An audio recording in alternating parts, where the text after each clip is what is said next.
বন্ধুরা, এখন মাছ ভাজতে দিয়েছি। আজকে বানাবো আলু, কুমড়ো আর একটু গাজর দিয়ে পুঁই শাকটা এখানে কেটে বেছে গরম জলে ধোয়া আছে। মাছের মাথা ভাজা হয়ে গেছে, মাছের তেলে 5 ফোড়ন আর শুকনো লঙ্কা ফোড়নটা ভাজা হয়ে যেতে আলুটা দিয়ে দিয়েছি।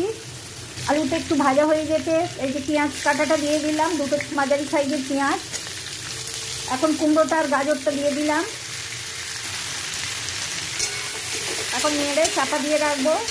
1 চামচ আদা বাটা, 1 চামচ রসুন বাটা, আর একটু হলুদ আর একটু কাশ্মীরি লঙ্কার গুঁড়ো। এখন দেবো একটু পোস্ত আর সর্ষে বাটা আছে, ওটা দিয়ে দেবো। মাছের মাথাটাও দিয়ে দেবো, ও নাড়তে নাড়তে ভেঙে যাবে। আর মশলা কষানো হয়ে গেছে, পুঁই শাকটা দিয়ে দেবো। এতে পুঁই শাকটা দিয়ে দিয়েছি। পুঁই শাক থেকেই জল বেরোবে, আর একটু নুন মিষ্টি দিয়ে দেবো, আর পুঁই শাক থেকে জল বেরোবে। এখন মিনিট 10 চাপা দিয়ে রেখে দেবো। মাছের মাথা দিয়ে পুঁই শাক তরকারিও আমার হয়ে গেছে, এখন নামিয়ে নেব। এখানে মাছের মাথা দিয়ে পুঁই শাক তরকারি আমার হয়ে গেছে। কেমন হয়েছে দেখুন বন্ধুরা।